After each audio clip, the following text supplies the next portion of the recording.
নমস্কার বন্ধুরা, কুমোরপাড়া সুন্দর সংঘ হরিসভা কমিটির পক্ষ থেকে সকলকে রামনবমীর শুভেচ্ছা ও অভিনন্দন।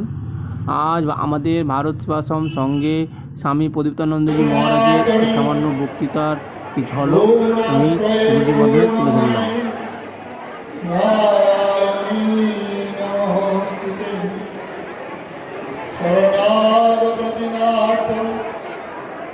পরিত্রাণপরায়ণে সর্বস্বার্থী হরে দেবী নারায়ণী নমস্তুতে। ওম নমঃ শিবায় শান্তায় কারণত্রয়ে তবে নিবেদয়ামি চত্বারঃ ত্বং গতিং পরমেশ্বরঃ রামায় রামচন্দ্রায় রামভদ্রায় বেধসে রঘুনাথায় নাথায় সীতায়া পতয়ে নমঃ।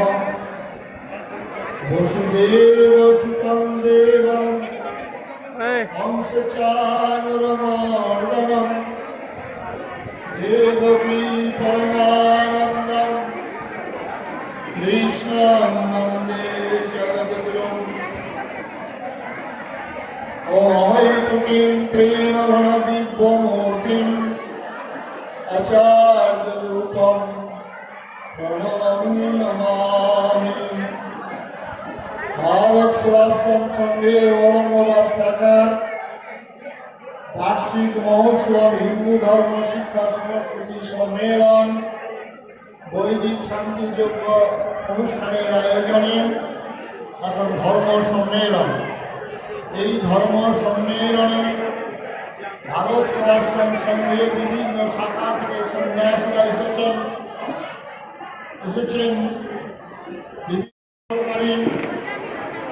ত্রিশূল পিনাকধারী দেবাদিদেব মহাদেব কি জয়।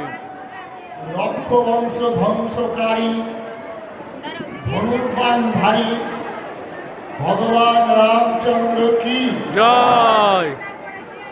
ধর্ম রাষ্ট্রের সংগঠনকারী সুদর্শন চক্রধারী ভগবান শ্রীকৃষ্ণ কি জয়। আচার্য স্বামী প্রণবানন্দজি মহারাজ কি জয়। ভারত সেবাশ্রম সংঘ কি জয়। সনাতন হিন্দু ধর্ম কি জয়। আমাদের ধর্মের নাম সত্য সনাতন হিন্দু ধর্ম, এটা জানা দরকার। প্রথমত সনাতন হলেন চিরন্তন শাশ্বত। সনাতন হচ্ছে অপৌরসীয়, আগে ছিল বর্তমানে আছে ভবিষ্যতেও থাকিবে, তাহাকে বলা হয় সনাতন। এ সম্পর্কে আপনাদের ধারণা অন্যান্য ধর্ম মতগুলি স্রষ্টা হচ্ছেন তাদের সন তারিখ দিয়ে, তাদের স্রষ্টার নাম আপনারা জানেন। যেমন বৌদ্ধ ধর্মের স্রষ্টা, যেমন শিখ ধর্মের স্রষ্টা, যেমন জৈন ধর্মের স্রষ্টা, যেমন আপনাদের খ্রিস্টান ধর্মের স্রষ্টা, ইসলাম ধর্মের স্রষ্টা।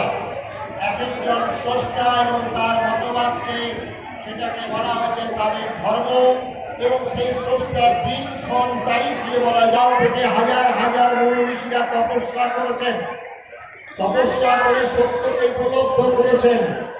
কি করে পশু থেকে মানুষ হবে, মানুষ থেকে কি করে দেবতা হবে, তার যে ধ্যান ধারণা, তার যা নীতি নিয়ম, সেটাই হচ্ছে সত্য সনাতন ধর্ম। একটা কমপ্লিট মানুষ তৈরি করার যে মত পথ, সেটা হচ্ছে সনাতন ধর্ম। আর বৃন্দাবনে ফিরে যাননি বলছিলেন আজকে মাস্টারমশাই, যে ডক্টর শশীভূষণ দাশগুপ্তের কৃষ্ণ রাধার ক্রমবিকাশ বইখানা খুলে দেখবেন, আর কদম্ব বৃক্ষে মায়েরা স্নান করছে, ভগবানের কাজ নেই, সেখানে গিয়ে কাপড়গুলো নিয়ে করেছেন গাছের কদম্ব বৃক্ষে।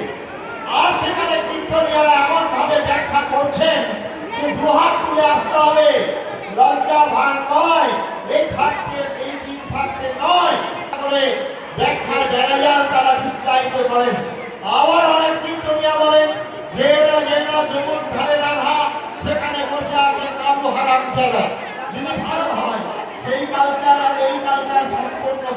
হয়। তাই এই কালচারে আসতে গেলে ইন্ডিয়ান ট্র্যাডিশনকে ফলো করতে হবে। একজন ম্যাক্স মুলার বলছেন, একটি প্রদীপ চালিয়ে তার ঠাকুরমা রামায়ণ পড়ছিলেন। যেমন ঋষি পুত্র দর্শী রত্নাকর দিবারাত্র ডাকাতি করিত বনের ভিতর, ফিরে এসেছেন। আবার তার সেই নাতনি তিনি সেই প্রদীপ চালিয়ে রামায়ণ পড়ছেন। এটাই হলো ইন্ডিয়ান ট্র্যাডিশন। সুতরাং এই সংস্কৃতি সম্পর্কে সম্যক ধারণা থাকা দরকার আপনাদের। আজকে কার্তিক মহারাজ আজকে সম্পর্কে দাঁড়িয়ে এখানে আমি আজকে রাজনীতির কথা হয়তো আপনারা শুনছেন, কিন্তু হ্যাঁ, কেন কার্তিক মহারাজ সন্ন্যাসী, তিনি তো ধর্মের কথাই বলবেন, তিনি তো শিক্ষা নিয়ে, তিনি তো সেবা নিয়েই থাকবেন, অতি উত্তম কথা। কিন্তু যখন আমি দেখি আমাদের এই মুর্শিদাবাদ জেলার একজন বিধায়ক, তিনি বললেন 70% আর 30% 2 ঘন্টার মধ্যে ভাগীরথীতে ভাসিয়ে দেব, তখন কার্তিক মহারাজের রাস্তায়। যখন একজন মন্ত্রী সংবিধানকে স্পর্শ করে তিনি বলেছিলেন, আর সেই মন্ত্রী যখন কলকাতার মহানাগরিক হন, আর সেই মন্ত্রী প্রকাশ্যে দাঁড়িয়ে ইসলামের দাওয়া দিতেন, বলেন যে অন্য ধর্মের জন্মগ্রহণ করা দুর্ভাগা, আর তাদেরকে ইসলামের দাওয়াতি দিয়ে ইসলাম ধর্মে নিয়ে আসার জন্য, তাদেরকে স্বর্গে পৌঁছে দেওয়ার জন্য আবেদন করেন, তখন কার্তিক মহারাজের রাস্তায়, তখন সিদ্দিকুল্লাহ দাঁড়িয়ে বলেন, আমাদের খোদার মেহেরবানিতে আমরা সংখ্যা বাড়িয়ে আমরা রাজত্ব করব এই পশ্চিমবঙ্গে। তখন কার্তিক মহারাজের রাস্তায় আজকে সেই ফিরাদ হাকিমকে বলবেন, ওরে ফিরাদ, তুমি তো ইসলামের দাওয়াতি নিয়ে তো দেখেছ চিঙ্গিস খান, তুমি তো দেখেছ নাদির শাহ, তুমি তো দেখেছ তৈমুল্লন, তুমি তো দেখেছ আওরঙ্গজেব। ওই ফিরাদ হাকিম আজকে পূর্ব বাংলা, আজকে বাংলাদেশে কিভাবে তোমার ইসলামিক দাওয়াতি মূর্তি বেঁচে গ্রামের পরিষ্কারের আগুন জ্বালিয়ে আমাদের মা ভাই বোনদেরকে অত্যাচার ধর্ষণ করছে। মা কেঁদে কেঁদে বলছেন, করে 14 বছর বয়স আমার মেয়েটি ছোট্ট, তোমরা যাও। আজকে চিন্তা করবেন না বাঙালি, আজকে হিন্দু বাঙালি চিন্তা করবেন না কিসের জন্য দেশ ছেড়ে চলে এসেছিল, কিসের জন্য এই স্বাধীনতা। আজকে যারা ওই আন্দোলনের কথা বলছিলেন, আজকে সেখানে গেলে চোখের জল বেরোবে। আজকে যারা হাসি মুখে ফাঁসি কাজ তুলে চুম্বন করেছিলেন, যারা বুকের তালে রক্ত ঝরকে ঝরকে টেনে নিয়েছিলেন, যারা ফাঁসি কাজ তুলে চুম্বন করে বলেছিলেন, ওই ব্রিটিশকে টাকা ভয়, ও ভয়ে কম্পিত না আমার হৃদয়। আজকে বিনয় বাদল দীনেশ ক্ষুদিরাম নেতাজি সুভাষ বিবেকানন্দ প্রভানন্দ আত্মাগুলো কাঁদছে। তারা মূলত স্বাধীনতা যারা চাননি, এমন স্বাধীনতার জন্য তারা প্রাণ বিসর্জন করেননি। আজকে সমগ্র বাংলার বাঙালি আজকে মাথা উঁচু করে দাঁড়ান। নবীন সূর্য আবার উদিত হচ্ছে, আর সেই সূর্যের আলো গ্রহণ করার জন্য দরজা খুলে, জানলা খুলে সেই আলোকে প্রবেশ করতে দিন।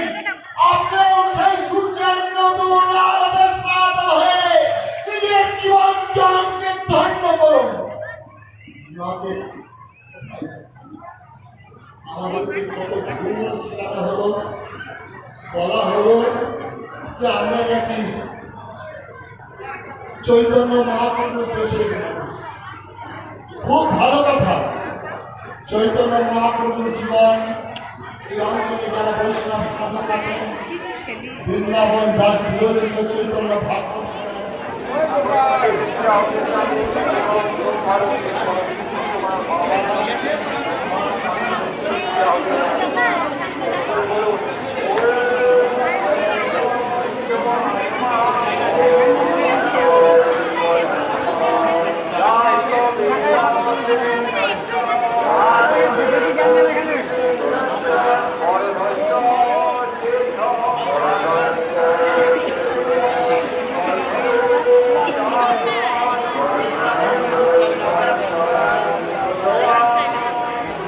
করে দেখতেছেন একটা এদিক দিয়ে সব দিক দিয়ে লোক আছে।